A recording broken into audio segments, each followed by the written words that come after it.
I made a deal with this lady for 4 tickets to Ahern's VIP party. I don't know what her deal is, man. She's just like a couple sandwiches short of a picnic, you know? Like a little bit pathetic in a cute way. So, dude, please, please, please call me back, bro. I need you. I need my wingman at this party. Hit me back, bro. And now for something completely different. I'm pathetic. Dude. Lights out! Now you wanna get nuts? Come on! Yes, Archie, I was just coming.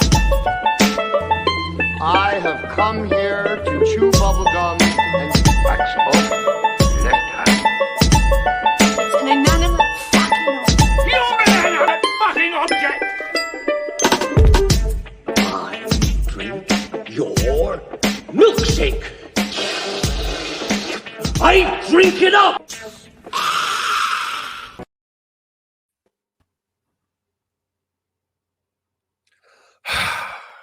Happy New Year Eve, everybody. Welcome to another episode of The Real Boys. I'm not gonna lie to you guys, I made a mistake last week. If you're listening to our last episode, I try to be funny. My birthday's on New Year's Eve, and I am a mega fan of watching very, very bad movies and just trying to see how long I can last in those movies.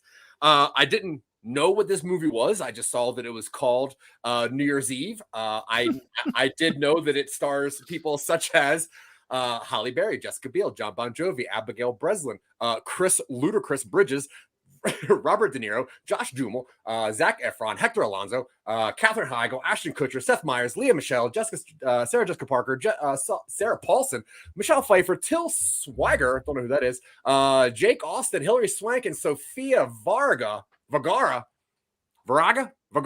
Yeah, that's stupid. And I was like, how can they possibly have this many people that I know their face and I don't hate all of them? I was wrong, guys. Okay, so if you don't know, we're talking about the movie New Year's Eve that came out in 2011. It turns out it's actually a sequel to a movie that came out the year before called Valentine's Day. And doing my research, I watched that movie. Doesn't matter. That movie has a couple of the same people in it.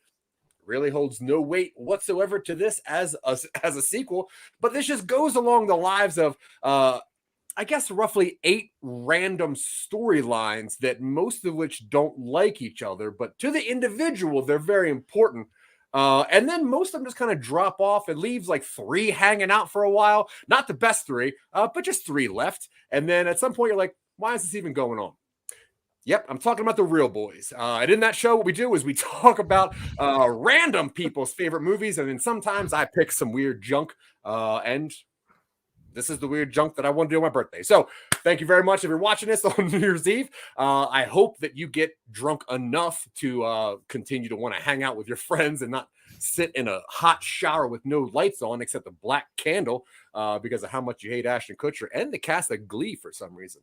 But with me, unfortunately, for my birthday, which is the fortunate part, we have my friend from Ohio who can't speak Spanish, Mr. Dylan Terry. How are you, sir? That's the only line from this movie that elicited a positive response from me. And by positive, I mean relative to my other responses. Well, I guess you didn't stay through the... I stayed through the post-credits. So you got all the hilarity. The hilarious bloopers.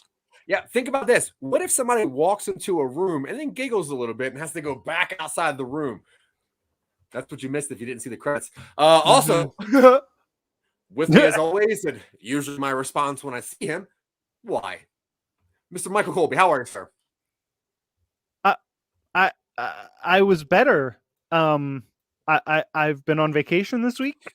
I've been having a good time writing podcasts and playing video games, and then I watched this movie, and now I'm doing terrible because this movie is really really bad. I normally enjoy something that has less than 10% on Rotten Tomatoes. I'm always a fan of something, and I'm not going to lie to you. The terrible acting from about 5 extras in the first 10 minutes of this movie had me sort of like, all right, maybe this will be bad enough that it'll be enjoyable.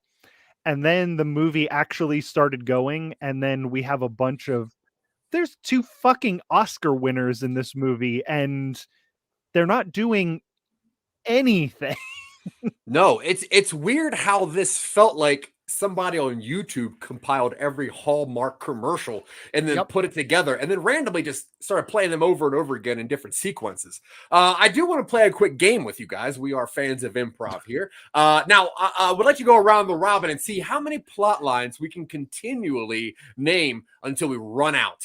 And I will not go first. So I'll let Dylan go first because I think that he cares about one of these plot lines. Pregnancy bounty. Yeah, so obviously there is a plot line where Jessica Biel and Sarah Paulson, they are doing random things to their body to hurry up and shoot out a baby so that they can possibly win $25,000. So they have the first. What a weird thing to do, like torturing a fetus just to get possibly $25,000. Also, Seth Meyers and Stiglitz, Hugo Stiglitz, really. Seth Meyers is awful in this. Yeah, he's really bad. Really bad. This plot line was the only one that I had like a bit for because I thought that this was Jennifer Connelly. And it was Jessica Biel, and I'm like, well, now my whole thing doesn't make any sense. Well, what was your bit? Oh yeah. My bit was that the only thing that was gonna save the movie was if Jennifer Connelly and this other lady, when they had their babies, they were on the operating table ass to ass. The bit still works, honestly. I don't think it matters that it's Jennifer Connelly or not. But unless you're making like a Labyrinth reference, I think anything would work in this thing. I mean, Jennifer Connelly and Jessica Biel sort of interchangeable. Yeah, really weird. Well, neither of them are bad. I'm not saying either of them's bad. It's just they're like one of those pairs that's basically the same person. Yeah, I agree. I think outside of the Blade movie, if you interchange those two movies with either of the two actors, I think it'd be about the same. Okay, I thought your bit was going to be birthing back and forth forever, like in Me and You and All the People We Know, or whatever the movie's called. God. You got them back to back on the table, and I don't know. No, that's fine. I was really hoping there wouldn't be like one of those weird like tapes, and then they have to like push the baby out super hard and see which baby hits the tape first. There's like a photo finish, and it's like, too bad you're it's a Velcro wall. Yeah, and then like one of them's umbilical cord was a little bit too short. That's why they lost them. $18,000, whatever. That's stupid. Okay, Michael Colby. How about another plot line? John Bon Jovi and his generic blonde white girlfriend number 7,493 in Hollywood. Yep. Broke up a year ago on New Year's Eve. Something happens. They kiss, and then John Bon Jovi cancels his tour to be with her, and then they're back together.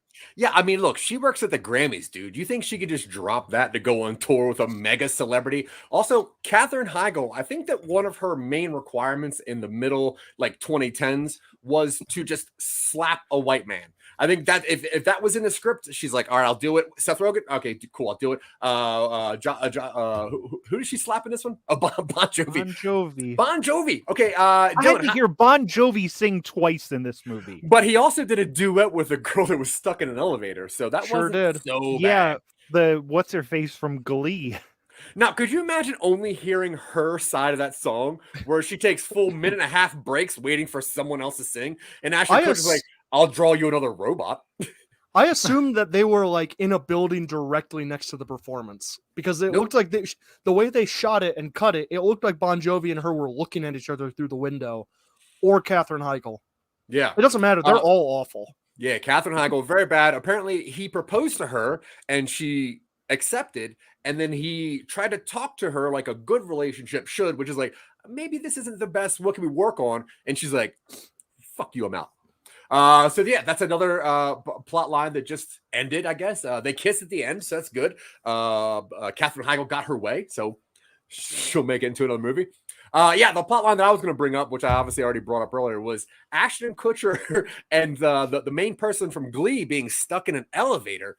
So the girl from Glee is a backup singer for John Bon Jovi, and she's got to get there before someone else backs him up, or he doesn't back up, or they don't go on stage. I forget why she's in such a hurry. There were also two other backup singers, right? When she was there. So also, could you imagine any performer at any time being like, "Hey guys, I'm really sorry, my one backup singer is not here, so John Bon Jovi is not going to go on until my backup singer shows up." Yeah, they have like 7 backstage just waiting to be the third backup singer. Yeah, and also like he didn't even go on, so who cares? And Ashton Kutcher, who apparently was so pissed off at New Year's Eve that he decided to undecorate his unfinished apartment that he decorated early. I thought he lived in a warehouse. I straight up thought he was walking on like an abandoned factory catwalk. Yeah, I could not understand what's going on there, because there's patches on the walls. Like, it's clearly an unfinished. Like, maybe they're doing renovations, and then maybe the point is to have a New Year's Eve party in the middle of renovations. It's a joke on shitty New York apartments. I think it was supposed to be comedic. The place is stereotype artist loft. Yeah. In the big city. I have way too big of a place, even though my talent isn't that good. Pretty much something is like iCarly's brother. One of the things that I did enjoy about this movie was those paintings that were hanging up around. They weren't like fantastic, but they were whimsical, and I didn't mind looking at them, unlike most of the other things that are in this movie. I agree. Most things in this movie are product placements. You can see that this is kind of like the emoji movie for every company ever. It's like Samsung, Toshiba, every big company. And then at times if they get bored, it's like, let's just look at Times Square so you can see 50 advertisements at once. And then you can see the giant poster for Robert Downey Jr. Sherlock Holmes for like 45 seconds. Hell yeah. Oh yeah, that was great. All right, Dylan, your turn. What's the next plot line that you thought was intriguing? Josh Duhamel. Yeah. Duhamel. That's how Josh you pronounce from it. Transformers 1 and 4 and 5 is hunting down a woman who he failed to murder last year. And he gets on an RV with a horny grandpa and a woman with a very small face. Yeah, so he falls asleep in a pile of children. Yeah, I don't understand why Lisa Simpson picked him up. I do not understand why they have so many children. I like that the one kid, when he's like, pizza, and the kid's like, fuck yeah. Yeah. Pizza. Yeah, the fat kid loves pizza. Sweet. This is Josh Duhamel's whole storyline was written in like 1998, because everything that happened was straight out of a late 90s movie, like the GPS not understanding what he was saying. Make a left right here. Right, left, and then he crashes his car, and then he has to get into an RV with it. It's all from like a shitty 90s like John Candy comedy. And if John Candy would have turned down and would have starred fucking Jim Belushi. Josh Duhamel. Yeah. So now if you were to see somebody in a tuxedo, what would be the first thing you think they're doing? Hunting down a woman he failed to murder 1 year on previous. New Year's Eve. Yeah. We gotta hang out in person more often, Dylan. You're really going I would think that he's going to like some sort of big casino. Yeah, or like a wedding. To play like a game of chance against some sort of supervillain who's trying to take over the world, who has some sort of deformity. That's what I would think of if I saw Josh Duhamel wearing a tuxedo trying to get to New York City. Yeah, I agree. But they think that he's like a spy. They think that he's a James Bond. And his whole thing was that he got a note from a woman a year ago to meet her somewhere in a year if he wants to hang out. And I think that he felt that he was supposed to write a speech. So they're making fun of him for not writing a speech. And I'm like, if I were to give somebody a note, be like, yo, meet me here 1 year if you want to bang in this Circle K restroom. And then they get there, I'm like, what, no speech? You didn't You didn't prepare a speech. You had a year. You had 1 full year. You got a tuxedo for this.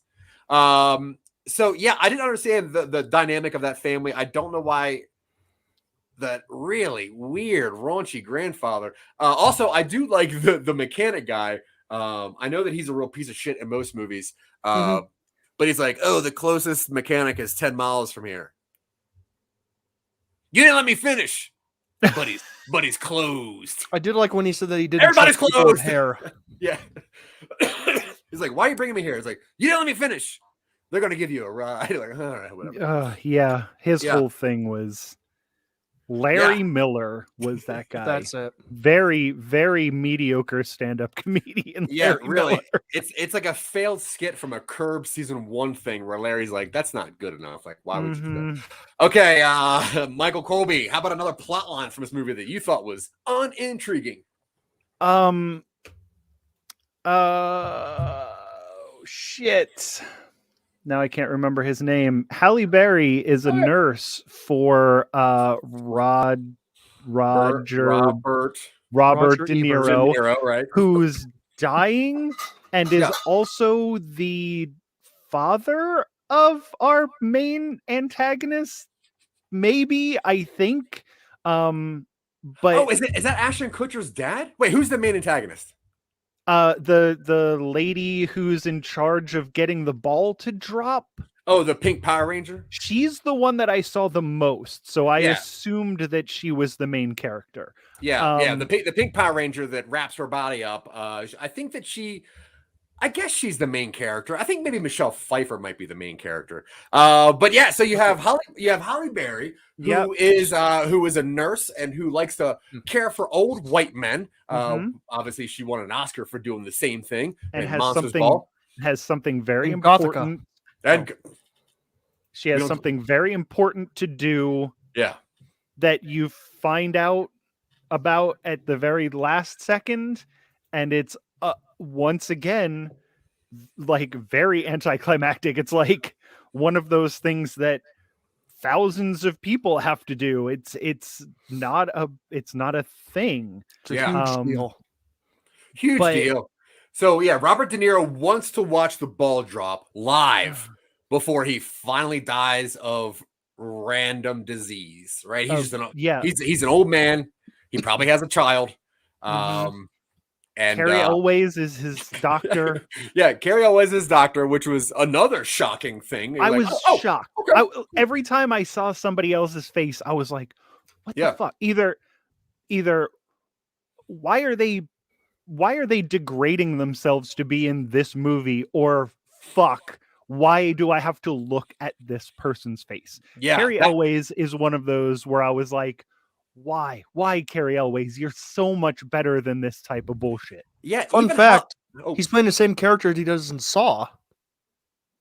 Wait, this movie's in the Saw universe? Nobody is contradicting me yet, so yeah, that's how it is. They're both his characters are doctors. They don't name him in this movie. I absolutely agree. So is this a prequel to Saw 1? Wait. You say fun fact and then spit out a random possible non-fact, and then because none of us fight you on the fact that you said it was a fact, that now makes it a fact. No. Yes. Is it my turn to list a subplot? I'm backing up. I'm going to back up the fact that your fact was a fact. Thank you. 2-1. All right, fair. Well, then I guess the eyes have it. It's a fact. This is in the Saw universe. All right, so my turn. Obviously, you have the pink Power Ranger who likes to box for Clint Eastwood, who apparently, once they turn on a very large switch, sometimes some lights don't turn on. You know who's pissed off about it? Everybody.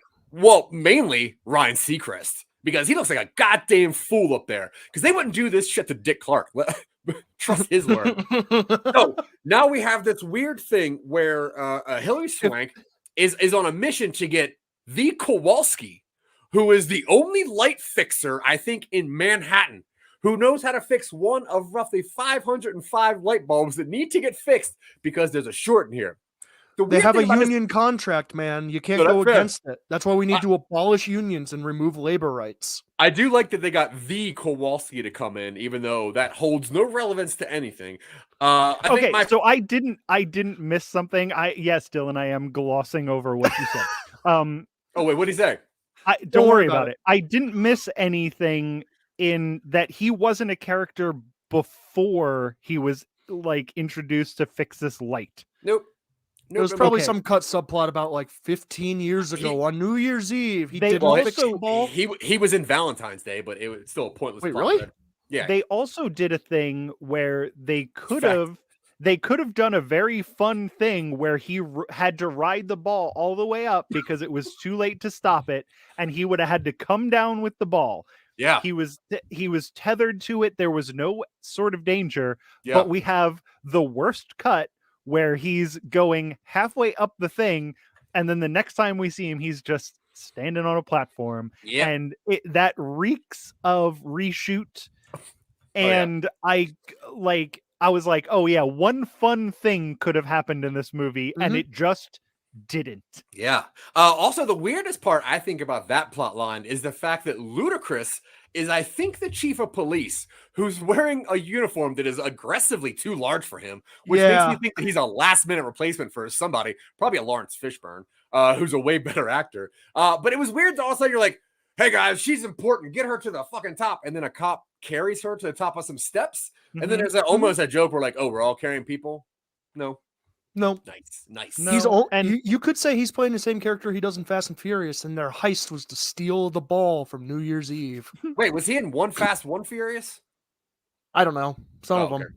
I like that now recently all of our shows have to have a Fast and Furious reference. I've never seen a Fast and Furious movie. None. Well, Not one. You should watch the second one because it is probably the gayest thing I've ever seen, and I love it. No, I do like that. It. Oh boy, yep. Buy fast, buy curious. I am in. I did see that one. I did see Buy Fast, Buy Fury. That's the best one. Where it's like it's Tay Diggs, not Tay Diggs. It's the motorcycle one, right?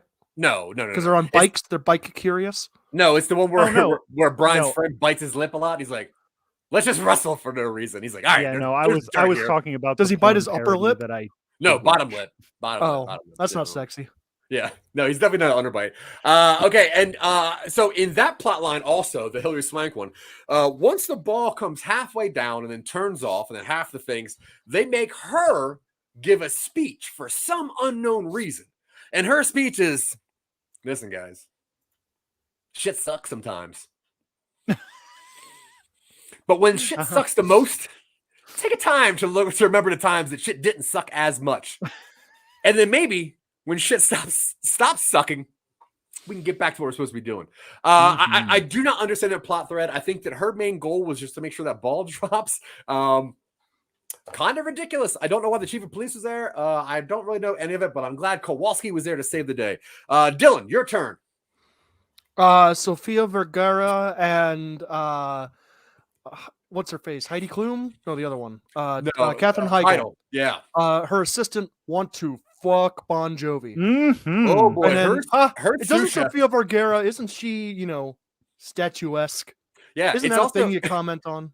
Yeah, it's pretty nice that sometimes she speaks in Spanish, and you're like, that's kooky. I can't understand her. Wacky character. Yeah, there is a point where there's like an Indian guy taking pictures of her, and she's in like this big fat jacket, and she's jumping up and down, and he's like, bouncy, bouncy, bouncy, and I'm like, what the fuck are you even talking about? Yeah, I think that was her brother, possibly. It was so weird, and all that she's really doing is standing in front of a tour bus for John Bon Jovi, but she knows that she's about to work his event, so I don't understand why she's so excited about the bus, but I guess she's an immigrant, so that's you gotta chase that clout.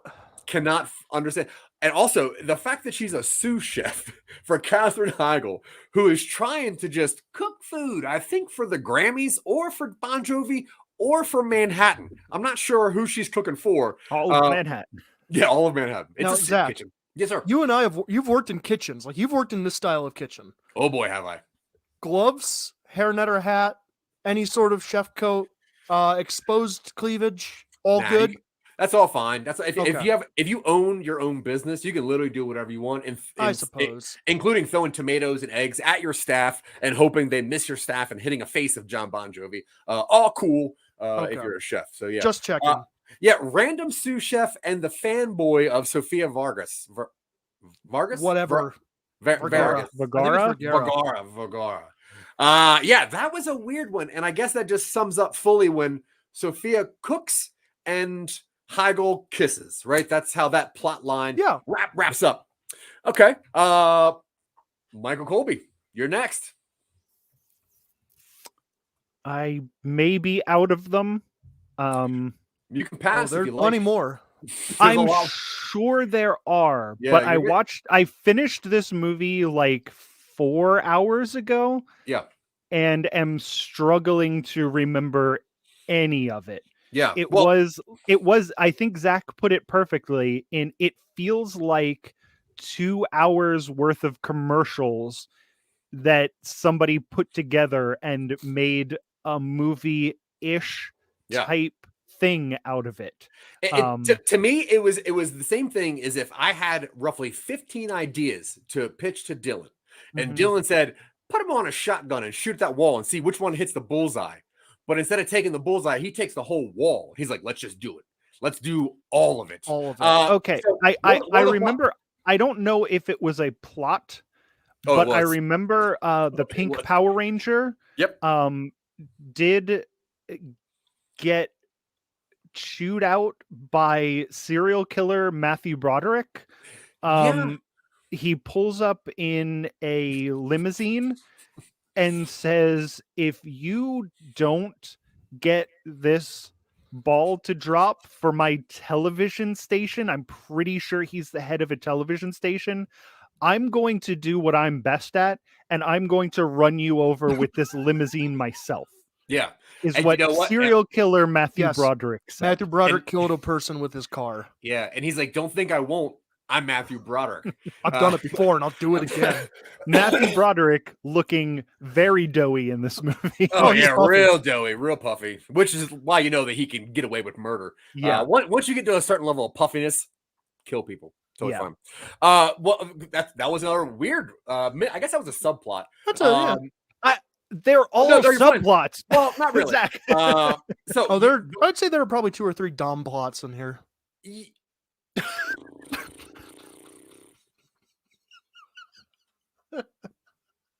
Zack, it's your turn. Yeah. Okay. So the one I was hoping you'd bring up is where Sarah Jessica Parker. I kept saying Sarah Michelle Gellar. I know. I wish it might have been a better movie. Who knows? I wish it was Sarah Michelle Gellar. Sarah Jessica Parker has a daughter who's the girl from Zombieland, and damn it, she wants to be kissed by some ruffian. Wants to kiss a boy. She wants to kiss somebody real hard. Oh boy, and she was playing a 15-year-old in this movie, and she sure did flash her bra in the middle of like the subway station. That was no training bra, just so you know. Hashtag eyes on Garry Marshall. Yeah, for real. He went back into his. He went back to his. What's that one he did? That Exit to Eden. The one with Rosie O'Donnell where she's a dominatrix. Anyway. Garry Marshall should have just stayed on television. I went through his movies. They're all bad. They're all like bad after bad after worse after this one. Yeah. I didn't see his last one, but he's got like 2 good ones. But for me, he should have just like passed them all to his wife and be like, should I do this, Penny? And she'd be like, fuck you, no. Because that's what should have been said to this. Talk to me without my lawyer. I thought it was his sister. No, I think that's his wife. I think they're married. Know. No, his wife is someone else. I think Penny's his sister, and I thought his wife was the one who like closes the thing during the bloopers during the end credits. Oh, I have no idea. But the funny thing about this plot line with Sarah Jessica Parker is when Zombieland girl, when her friends are like, "Ooh, you're gonna kiss a boy tonight. Do you even know how to?" Because there's a video on the internet that shows you how to kiss, and then a girl's like, "Actually, there's 2. One how to kiss normal, and one how to kiss crazy." I forget what the second was. Nasty. I forget what it was. But the idea to think that one of her friends was Googling how to kiss on YouTube and was like, oh, okay, that's how you do it. That's how you get the rougher kisses, which is stupid. And I think that plot line wraps up with Sarah Jessica Parker seeing that scumbag kiss another girl just because he wants to kiss somebody, which is odd because her daughter just wanted to kiss somebody. It didn't really matter. A different girl kisses him without his consent. Either way, she That's saw that what kiss. he tells her at the end, but That's what you he saw tells them her. kissing. It That's looked true. pretty consensual. All right, Dylan Terry, you're next. Sarah Jessica Parker has bad taste in shoes.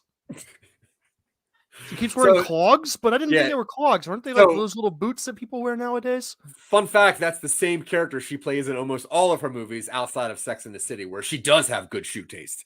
But yeah, I'll accept that as a plot line. Michael I'm Colby, trying to think of a movie I've seen her in that's not Sex and the City 2. Mars Attacks 1. Go ahead, Oh, Michael yeah.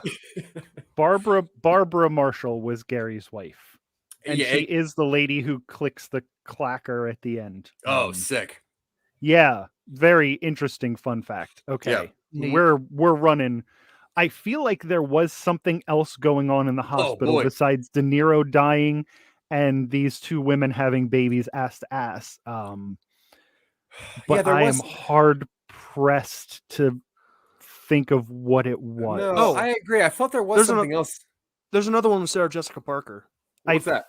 It's turns out she's the woman that Josh Duhamel failed to kill 1 year previously. And that was her plans, that she won't tell anybody what she's doing, even though she really has no plans, because she's going to ditch Josh Duhamel to hang out with her daughter, who ditched her to hang out with a ruffian. So that's pretty cool. Circles within circles.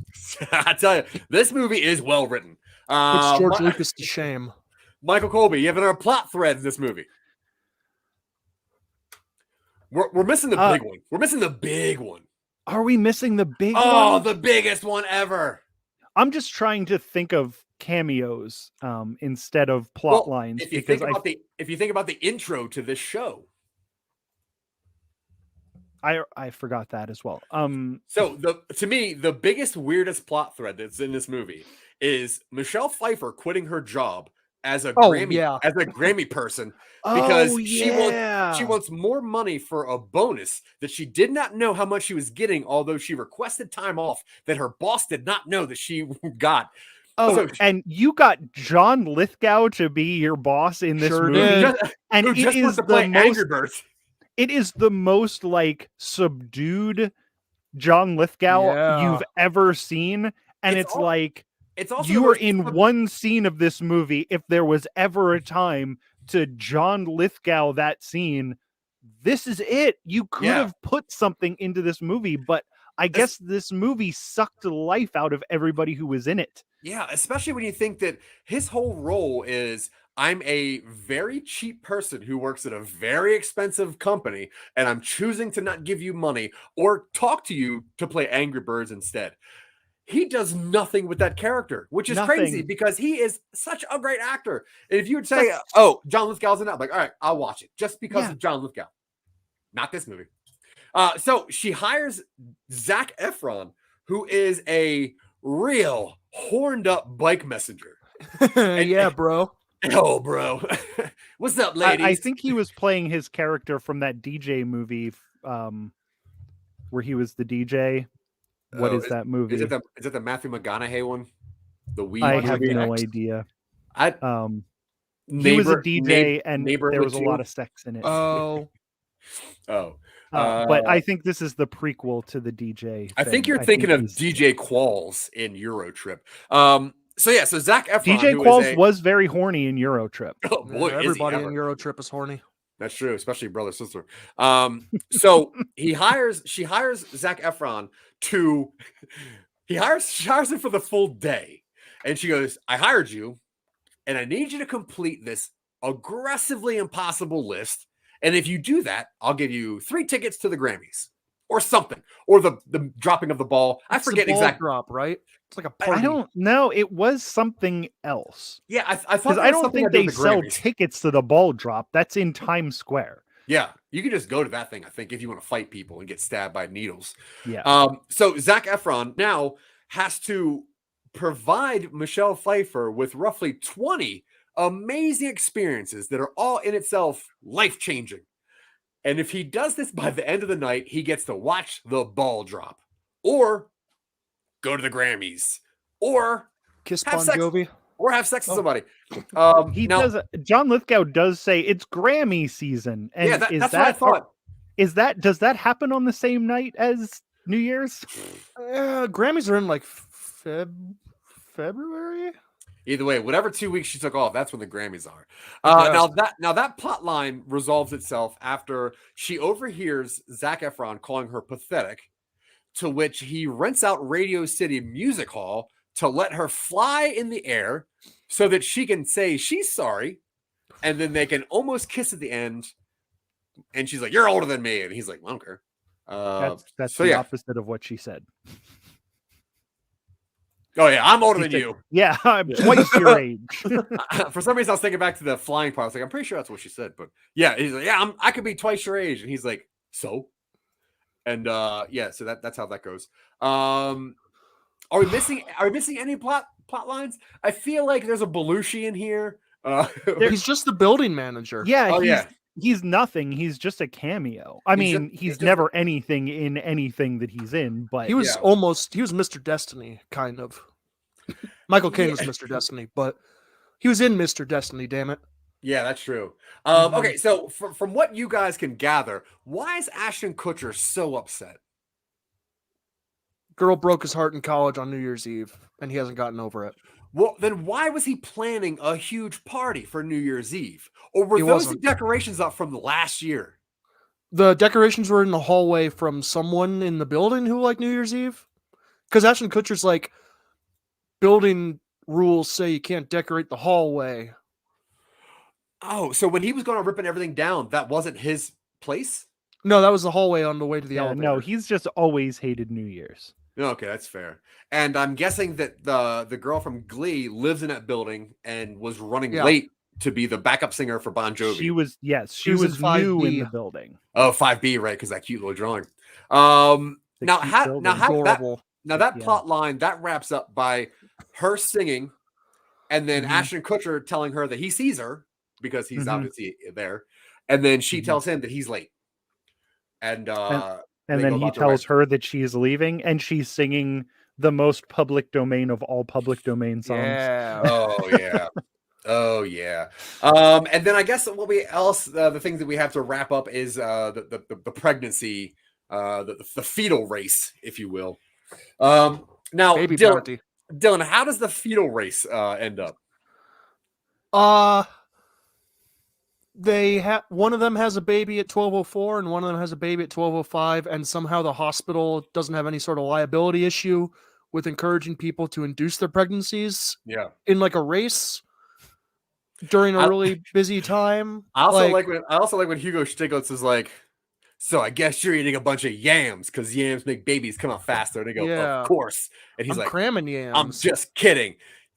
Yams make you sick or something stupid. I was also, there was another like mid-90s joke that didn't make any sense, was when she was putting the anchovy in her mouth, and it was so disgusting. Oh, it's so funny when people don't like food. Yeah, it's like anchovies, like, oh, sushi is so gross, dude. Ew, how could you eat raw fish? It's like, how could you put anchovies on your pizza? Anchovy is a funny word. It's like 3 years before people could not pronounce quinoa in movies. Yeah. What is this, quinoa? Shut up. Yeah. What we also forgot to mention what I thought was probably the weirdest joke that I think got way too much attention. And that's when a radio host stops Hilary Swank and is like, can I get a statement? Now, she's the production manager of the ball dropping. Yep. I can't imagine anyone stopping the production manager of the ball dropping. Like, can I get a statement? Yeah, it's going to fucking drop, pal. Like, what else was Yeah, and then, it's not a statement. It's a sound bite. Like, and then, this is shit. And then she looks in two different ways. Yeah. And says, which camera am I supposed to look in? There's no fucking cameras there. Am I correct? Because it's a radio show. There are no cameras. She knows she's in a movie.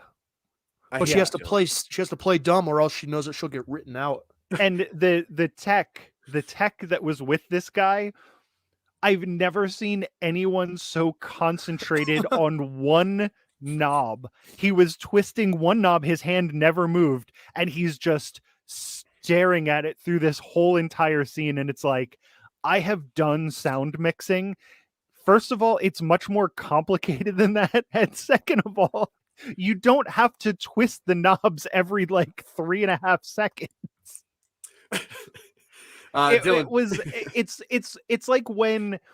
It's like when somebody who has no idea how to play guitar is in a movie and they just have them like a drunk, and then they like dub in it's like, just get somebody who knows what they're doing to do that thing. This guy was not an actor. You could have gotten somebody who actually does tech for like mobile radio to just cameo. do that thing. Could have gotten a cameo. He could have got Christian Slater. He was at least in a radio movie back in the 80s. Like, he knows how to twist knobs. Dylan, do you have any bad reviews on this movie? Because they are easy to find. Ooh, and if you're searching, I'll throw one at you real fast. I'm going to see if I can find some good ones. Yeah, there's some really good ones on this. I found one that's by our friend Mr. Ebert. And let's see, where did I find that? So Roger Ebert of the Chicago Sun-Times says, New Year's Eve is a dreary plod through the sands of time until finally the last grain is trickled through the hourglass of cinematic sludge. How is it possible to assemble more than 24 stars in a movie and find nothing interesting for any of them to do? Kimberly Jones of the Austin Chronicle says, mostly New Year's Eve is appalling. It's stuffed, and it's a poorly constructed sentimental sham, which I thought that was great. The idea of a sentimental sham is really funny. I found the worst film of all time, and it's called New Year's Eve. That's what somebody said from BBC. And somebody else said, director Garry Marshall follows up last year's Valentine's Day rom-com crap fest with an even more puke-upable sample of a film species, which I think is really funny. There's some really funny ones. Go ahead. Half star. They're all in different movies. I don't know what's going on. Leah Michele should be fined. Half star. What is she fined for? Hiding. I don't know. She was stuck in an elevator. All right, good. Her acting wasn't bad. I will say I do like her voice though. Like, I don't mind when she's singing. I think she overdoes it, but that's just me. Well, yeah, she is like a Broadway actor, so she's nonstop hamming. Go ahead. Half star. Dog shit. Yeah. Half star. What in the absolute fuck? Yeah. I'm just going through Letterboxd. These are all great. They're amazing. Yeah. Half star. Do you think De Niro remembers being in this? Nope. No, absolutely not. No. He did all of his scenes in like an afternoon. Oh yeah, and they're actually in his bed. They had to come to his house and put a set around absolutely.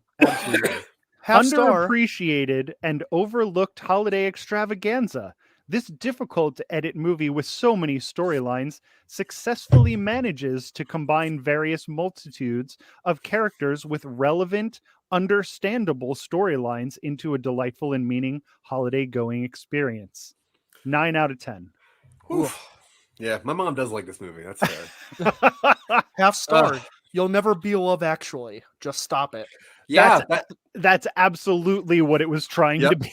100%. This feels like they were trying to recreate Love Actually with like a newer audience, but it failed. It's just a failure on every level. Yeah, I agree. I don't know what this person is talking about because nothing made any sense in this movie. I mean, this is hard to edit because you're how do I edit 15 movies? How do I edit 15 commercials into a full-length feature? Oh, put Ryan Seacrest in it. All right. Here's a fun idea. In a 2022 remake of this, who would be the big list of celebrities they get in this? Well, Gal Gadot, she'd be pregnant. That's 100% true. Okay. Gal Gadot is the Jessica Biel character. Yeah. Jason Sudeikis is her husband. Yep. Upgrade. Probably Jack Black is probably the other husband because you need a different goofball to just do something weird. Now Zoe Kravitz is his wife for some reason. Because they love to put like beautiful women with like schlubby guys. Real schlubs, yeah, especially in the early 2010s. So Michelle Pfeiffer's character would probably be it's probably like Helen Mirren, right? It has to be an old, like a relatively older, distinguished, like celebrated actor. See, I was gonna go more like Rene Russo, where like they're still like attractive. Not that Helen Mirren's not attractive because she is slamble to Nice all degrees. backpedaling. Or Well, no, because I was trying to think of like what people think it's like, you know, like a someone who would be 2 times as old as Zac Efron. Or we can go Marissa Tomei. Oh, that's even better. yeah, So we have Marissa. So who would be the Zac Efron of this movie? Zac Efron probably. What's his face? The kid who plays Spider-Man. Tobey Maguire. Andrew Garfield. Oh, yeah, Andrew Garfield. Andrew Garfield would be in it, but he would be the Jim Belushi role. Yeah. Now Andrew Jackson. Andrew The Jackson. The president. Yeah, Andrew. Not Jackson. anymore. Andrew Jacksman. What the fuck is that kid's name? Hugh. Tommy Holland. Tommy Holland. Tommy Holland. Oh, Tommy Holly. Oh, Tom Hollandaise. Tommy Holiday. Yeah, Tommy Hollandaise sauce. Yeah, he would. Yeah, that makes sense. He's like the upcoming young actor. Now, as far as the Ashton Kutcher role, what you need for that is a mid-30s kind of a little bit sleazy but likable, a handsome schlub. Johnny Knoxville. Nope. No. Man, are we really that low on like mid-30s hunks? I was gonna actually say Zac Efron for this one, just to get that call back because he's hunky. He is still looking hunky. good. Yeah, seriously. I will say Zac Efron is the most charismatic person in this movie. Mm-hmm. Yeah, because I think he knows what he's supposed to do, and he doesn't do, and he never tries to give it any depth. He's like, I'm a bro. I love New Year's Eve. Yeah. I'm gonna have sex with Michelle Pfeiffer. Unless I see a black person, and then I say, "Yo, what's up, my man? What's up, my boo? What's up, my dupes?" Like, it was okay in 2011. Yeah, that's fair. Zac Efron is good in a lot of things. Yeah, I do like Zac Efron. Yeah, especially in that Ted, the serial killer. John Boyega, not the serial killer, but he would be good in a remake of this. I agree. Doing his actual accent, so people can be like, "Why did they give John Boyega a British accent? Huh? Yeah. What a strange character choice." I think they'd probably get a man to take over the Hilary Swank role just for the comedic thing of talking about dropping balls, messing that up, and I would assume that could be an easy Martin switch. Starr. Who's Martin Starr? He's the high school. He's in Silicon Valley. He's in Silicon Angels. I was going to say Silicon Alley, and I'm like, that's not right. Yeah. He's also in Spider-Man's. And he's a high school teacher. Yeah, so I think this movie could be easily recast and still be aggressively disappointing. And it could be easily recast. You could put a bunch of people in 2022 in here, and it would still be horrible. Yeah, I agree. You could have like even in this movie, say like at some point there's like a Tom Cruise cameo or a cameo of like a mega star. It would still be like, what are you doing? What is this movie? And I don't understand it. And I really apologize to you guys as friends. We for asking you. We are going to need who else? So we're going to need somebody in the Matthew Broderick role. So we're going to need to find somebody who killed somebody with his car. What's his name from Ghost? Zach Baggins from Ghost. No. That samurai movie, the one with the wonky eye. Oh, Ghost. Old Dog. Ghost Dog. Ghost. Yeah, something like that. Jim Belushi, not Jim Belushi. He's already in this movie. No, the guy who is the referee at the Wakanda fights. Yes. He killed somebody with his car. Forrest Whitaker. Andy Serkis. Yes. Oh. He did kill somebody with his car, so Andy Serkis has mocap for the ball. Yeah, Andy Serkis as the New Year's Eve ball. And he gets nominated for an Oscar again. But we have a CGI recreated Dick Clark to play Ryan Seacrest's character. A de-aged corpse of Dick Clark on marionette strings. They do the Grand Moff Tarkin of Dick Clark, and they have like his grandson play it. They can Weekend at Bernie's Dick Clark with Ryan Seacrest and Matthew Broderick. Yeah. Apparently, Caitlyn Jenner has also killed someone. Yes. Caitlyn Jenner did also kill somebody. I think that's better. I think that's better than Forrest Whitaker as the serial killer. who runs a network. So let's do that. But we should She also could get do a Forrest long Whitaker. turfy diatribe. Yeah, we can also get Forrest Whitaker. We're remaking this terrible movie, so it may as well be with terrible people. Bill O'Reilly cameo as the property manager. What about an Alec Baldwin cameo as the John Lithgow? What? Oh, okay. I thought you were going in a too soon direction. Yeah. He did just kill somebody. Yeah, I know. That's why I was using him. Okay. Oh, okay. We're just casting going this exclusively with murderers and manslaughters. Just with murderers. Yeah, that would make it almost like interesting where you go like, well, what are they doing? Why is there 15 plots with all actual murderers? And they're just trying to notice, and you're like, wait a minute. And I also like this. People who got away with murder just because they're famous. Wait, O.J. Simpson would be in. Snoop Dogg. Yeah. Also, I guess Venus Williams murdered someone. What? Cool. Hell yeah. Yeah. She sliced someone up with a racket like Resident Evil. Dude, she is so cool. Venus Williams rules. Dude, she. Yeah. Like, I don't mind. I wouldn't mind if Venus versus Williams Alien? killed somebody. I would still be like, hell yeah. Yeah, hell yeah. Do it again. Just kill me this time. Kill Matthew Broderick. Hell yeah.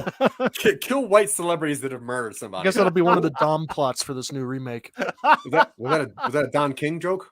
Because he No. also murdered someon. No, I'm making a play on the word dominatrix and Oh, subplot. Dom. Gotcha, Yeah. Dom. Yeah, Subs because and I said it Doms, was. gotcha. I don't and then enunciate very well, despite the fact that I've been podcasting for a year and a half. I know. I was trying to ignore that comment that Dylan made earlier. I'm going to point it out until people seen, acknowledge it. Have you guys seen the Rosie O'Donnell movie that Garry Marshall directed where she's an actual dominatrix? Riding on the bus with my sister? No, that is a movie about jeans, and you know that. Sisterhood of the Traveling Pants? Yep. And they travel. No, it's called East of Eden, I think, or Exit to Eden. It's not East of Eden. West of Eden? I don't care. Exit to Eden? Exit Eden. Maybe that's it. East of Eden is a John Steinbeck novel. Is Rosie O'Donnell in it? I'm pretty sure she's not. I don't think there's a dominatrix in there either. Oh, all right. So what you're saying is we're done talking about this movie. Which We are is done fine. talking. I Yeah, don't no, we're mind done. Well, let's get to being done reels. talking Yeah. Because honestly, it's been 5 hours since I finished this movie at this point. And Can anyone start a sentence with the words "It's been" and you not hear that song? Am I the only human in the world that whenever somebody's like "It's been," I'm like "It's been." It's been. Yeah. We all know. My entire It's life, dude. My it's the entire same- life. it's the same as nobody can say my wife anymore without My wife. my wife. Take her, please. That's my wife. Okay. I hate that. Okay, so reels. Now I'm gonna go first because I chose this absolute garbage fire. Okay, one quick question. The next movie is called Mommy's Day, Mother's Day, and it comes out, I think, 4 years after this. What do you think that movie's about? Now, granted, Jessica Biel and Sarah Paulson have babies in this movie, which would make me think that they're probably in it. But you need 15 more plot threads. So I'm going to ask you guys real quick to throw out some random plot threads into a movie that is aggressively stuffed, just so we can watch Jessica Biel look at a baby. Sarah Jessica Biel? Cool. Jessica Biel. Yeah. I'm into it. It's a new time. Ashton Kutcher has a YouTube channel where he plays pranks on people.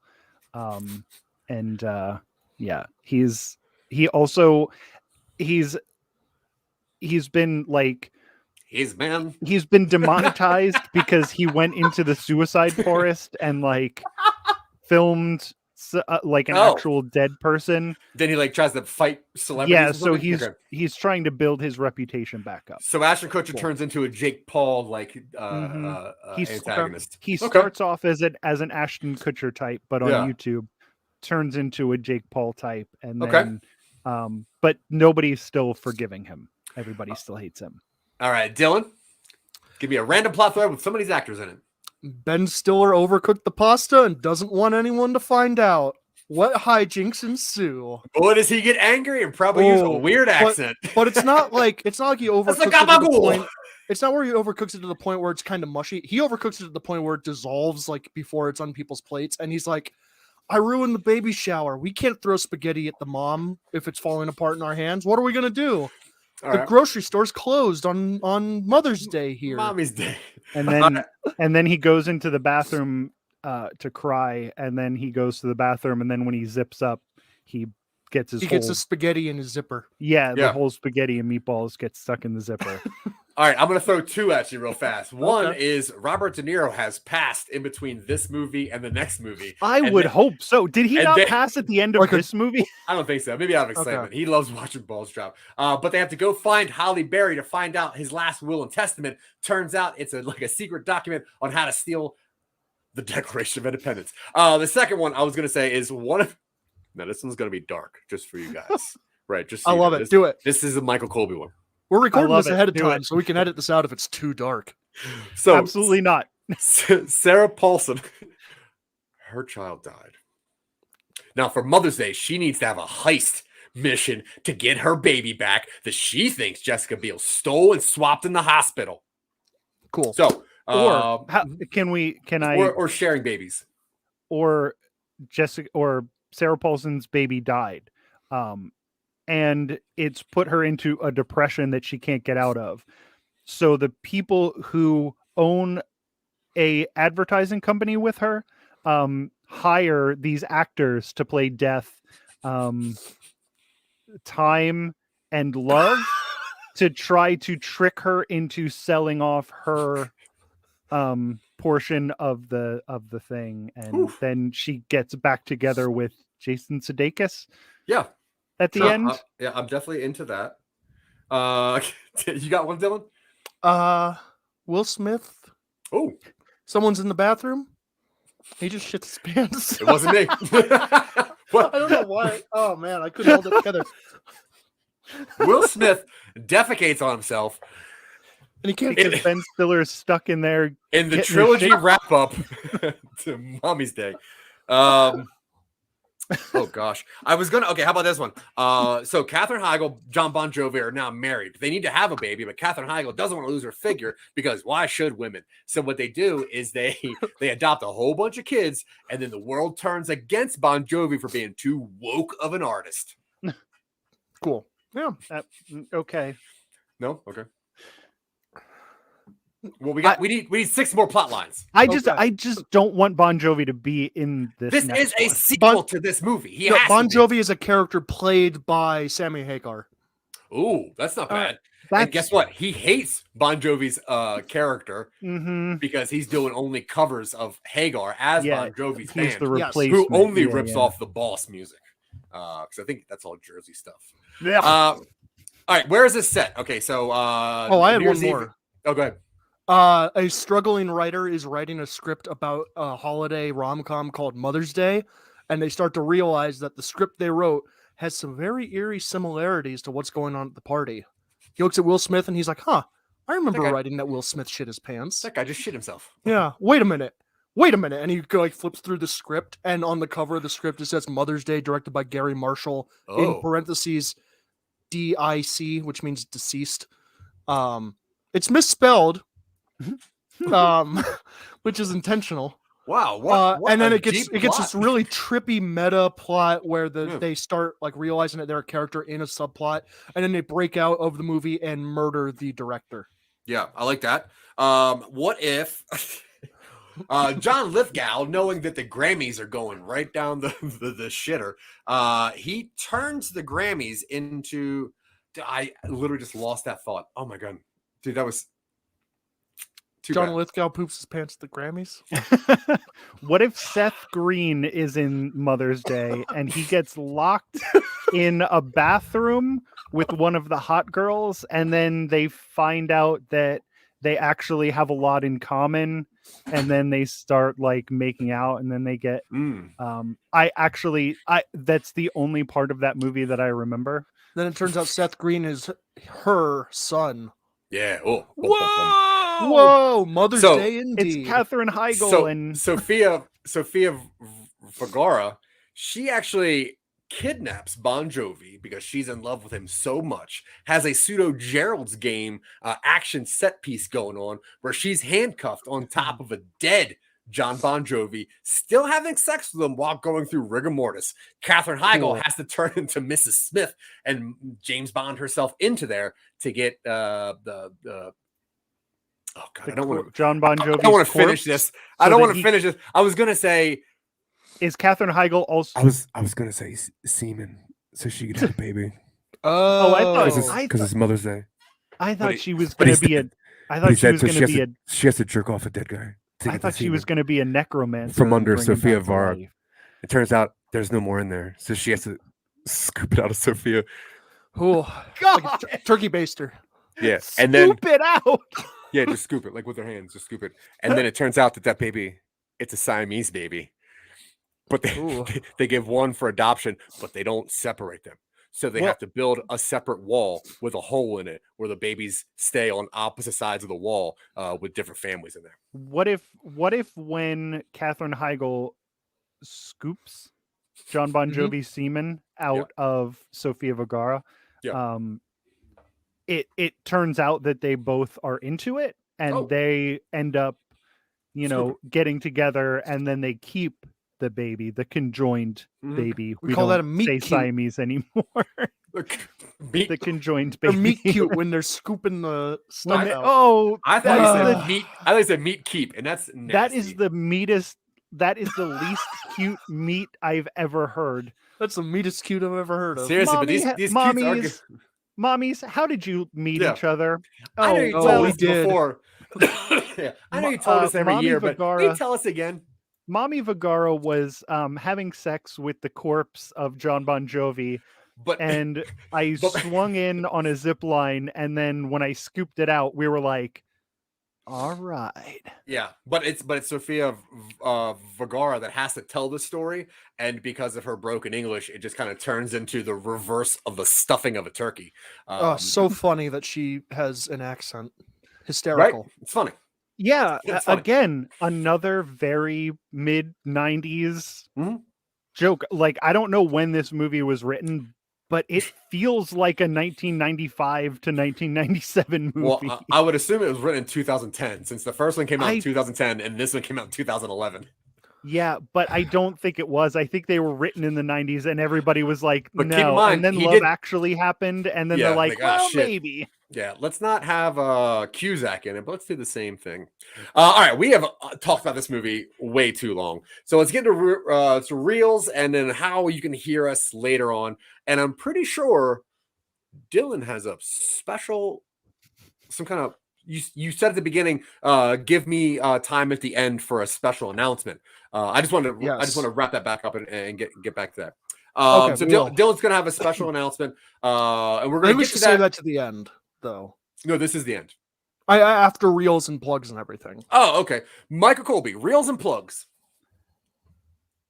There were 3 movies that we watched for this show that I liked less than I liked this one.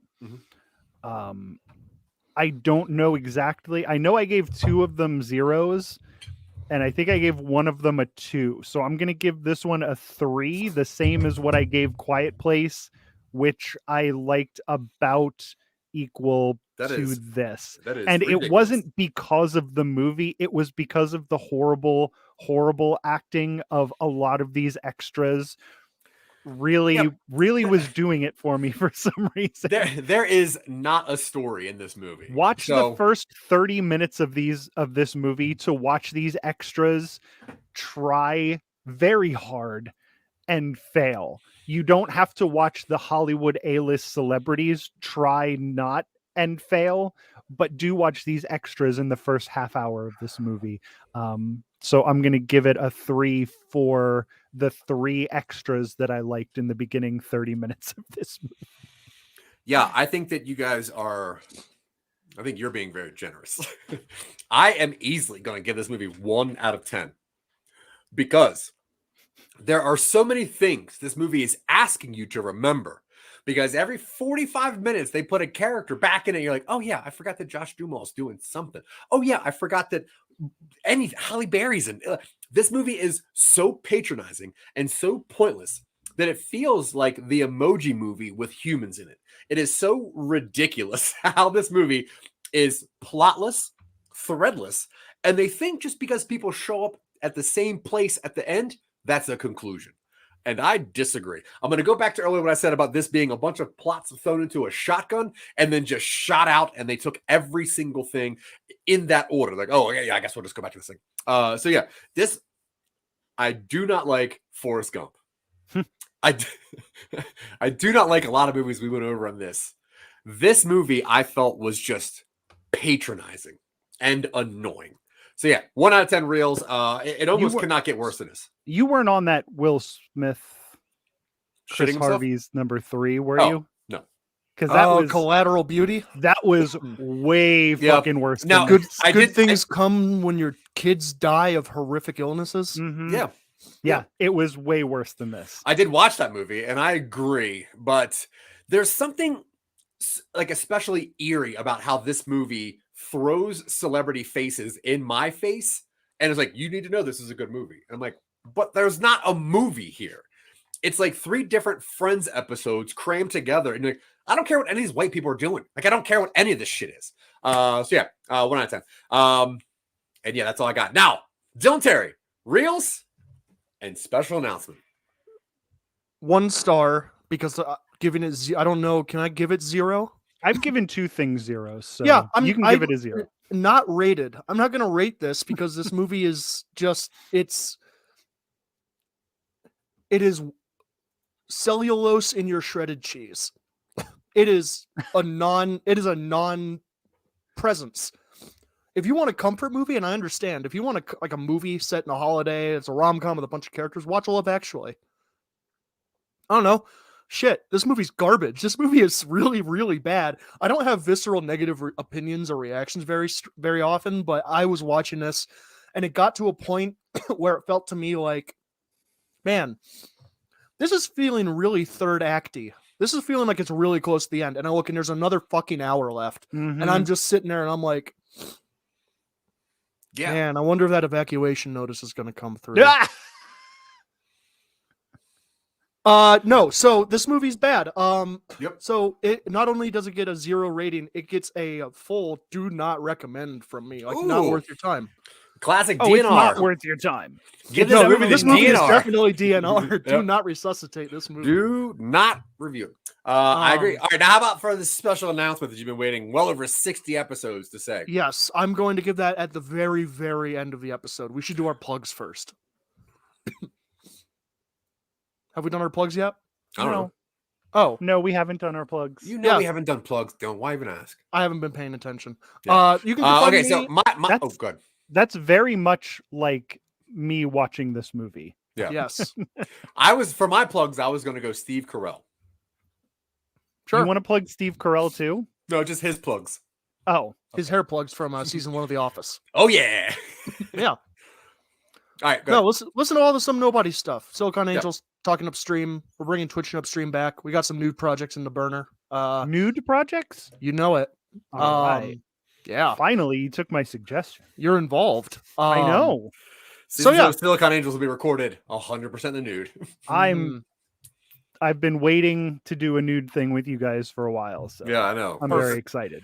Those weird got to subscribe to the text Patreon. We have our nude hangout every month for the $100 donors. Yeah. Yeah, listen to Some Nobody stuff. It's good. We do good stuff. Zach's great at editing and putting all the shit I put on paper into things that sound nice to listen to. And find me at Vorpal Words on everything. That's all I got. Yeah. Michael Colby. You can find me on Generation Clash, a movie podcast. We're not a movie podcast. This is a movie podcast. That's a music podcast. Where me and my kid talk about different bands that we like and we're trying to get each other to like. Sometimes it doesn't work out very well. You can find me on I Love This Terrible Game, which is a video game show where we talk about video games. And then you can find me on Jack Billings Presents Haunted Apartment Complex on the Podmoth Network. We also have a Patreon where you can listen to right now. You can listen to our unedited episodes if you subscribe to the Patreon.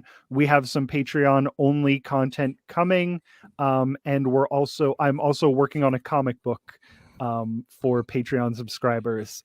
So there's going to be a lot of really weird stuff. Patreon.com/Jack Billings. Love it. Other than the things that Dylan has mentioned earlier, you can find me on one of the most amazing shows to come out of our northern friends. You can find most of Phil Better's stuff on all of the things that he does. But the thing is, he's got one new show, and it's called Canadian Bacon Soda. And it is where he just finds a bunch of weird sodas and just hangs out in the kitchen with them and just makes you feel part of the family. So you can check out Phil Better at Canadian Bacon, and you can check out me everywhere that Dylan says. And now for Dylan's super special end of the show. Yes. Now, I had originally told Zack that I had an announcement. I remember that. On our last episode. Yeah, I mentioned the last episode too. Yes, and I said that I wasn't going to officially say it until our final one. Well, it's been 1 week since you looked at me. You cocked your head to the side, said, I'm angry. Deal with this lady for 4 tickets to Ahern's VIP party. I don't know what her deal is, man. She's just like a couple sandwiches short of a picnic, you know, like a little bit pathetic in a cute way. So, dude, please, please, please call me back, bro. I need you. I need my wingman at this party. Hit me back, bro. And now for something completely different. I'm pathetic. Do you?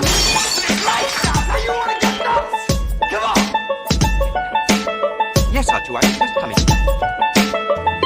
I have come here to chew bubblegum and wax off left hand. It's an inanimate fucking object. You're an inanimate fucking object! I drink your milkshake. I drink it up!